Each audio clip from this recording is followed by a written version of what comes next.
ஓசேயா அதிகாரம் 9. இஸ்ரேலுக்கு வரும் தண்டனை தீர்ப்பு.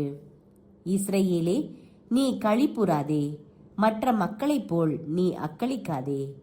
உன் கடவுளை கைவிட்டு நீ வேசி தொழில் புரிந்தாய். கதிரடிக்கும் களமெல்லாம் நீ விலைமகளின் கூலியை நாடுகின்றாய்.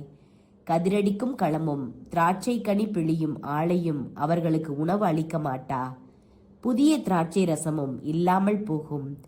ஆண்டவரின் நாட்டில் அவர்கள் குடியிருக்க மாட்டார்கள். எப்ராயிம் எகிப்துக்கு திரும்பி போவான். அவர்கள் அசீரியாவில் தீட்டுப்பட்டதை உண்பார்கள். திராட்சை ரசத்தை ஆண்டவருக்கு நீர்ம படையலாய் வார்க்க மாட்டார்கள். அவர்களின் பழிகள் அவருக்கு உகந்தவை ஆக மாட்டா. அவை அவர்களுக்கு இழவு வீட்டு உணவு போல் இருக்கும். அவற்றை உண்பவர் யாவரும் தீட்டுப்படுவர். ஏனெனில் அவை அவர்களின் பசி தீர்க்கும் உணவே ஆகும். ஆண்டவரின் கோவிலில் அவை படைக்கப்படுவதில்லை. விழா நாள்களில் அவர்கள் என்ன செய்கின்றார்கள்? ஆண்டவரின் திருநாள் அன்று அவர்கள் செய்வதென்ன? அவர்கள் அழிவுக்கு தப்பி ஓடுவார்கள். எகிப்து அவர்களை சேர்த்து கொள்ளும். மெம்பிஸில் அவர்கள் அடக்கம் செய்யப்படுவார்கள். அவர்கள் விரும்பி வைத்திருந்த வெள்ளியால் செய்த அரிய பொருள்கள் காஞ்சொரி செடிகளுக்கு உரிமை சொத்தாகும்.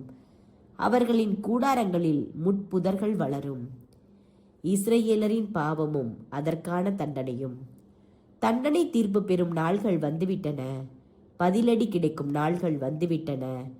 இதை இஸ்ரேலர் அறிந்து கொள்வர். உன் தீச்செயலின் மிகுதியாலும் பெரும் பகை உணர்ச்சியாலும் இறைவாக்கினன் மூடனாயிருக்கிறான். இறை ஆவி பெற்றவன் வெளிரி கொண்டு உளறுகிறான் என்கிறாய். என் கடவுளின் மக்களாகிய எப்ராயிமுக்கு இறைவாக்கினன் காவலாளியாய் இருக்கின்றான். ஆயினும் வேடன் ஒருவனின் வலை அவனை எப்பக்கமும் சூழ்ந்துள்ளது. அவனுடைய கடவுளின் கோவிலிலும் பகை நிலவுகின்றது. கிபையாவின் நாள்களில் நடந்தது போலவே அவர்கள் கொடுமை செய்வதில் ஆழ்ந்திருக்கின்றார்கள்.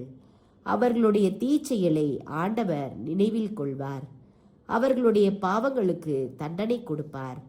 பாலை நிலத்தில் திராட்சை குலைகளை கண்டது போல் நான் இஸ்ரேலை கண்டித்தேன். பருவகால தொடக்கத்தின் முதல் அத்திப்பழங்களைப் போல் உங்கள் தந்தையரை கண்டுபிடித்தேன். அவர்களோ பாகால் பெயோருக்கு வந்து மானக்கேடானவற்றுக்கு தங்களையே நேர்ந்து கொண்டார்கள். எப்ராயிமின் மேன்மை பறவை போல் பறந்தோடிவிடும்.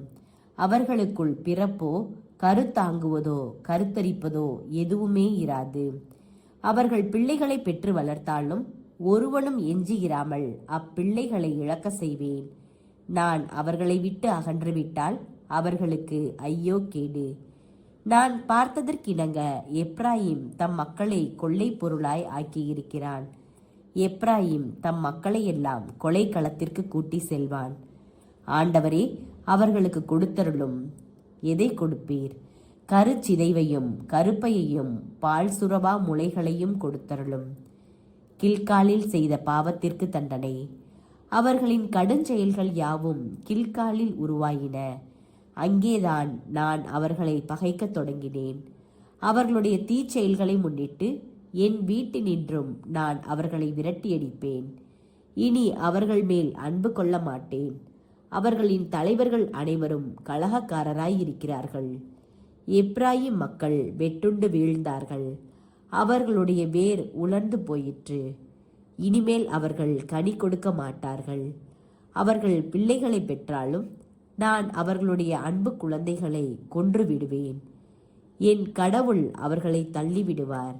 ஏனெனில் அவர்கள் அவருக்கு செவி கொடுக்கவில்லை. வேற்றினத்தார் நடுவில் அவர்கள் நாடோடிகளாய் தெரிவார்கள்.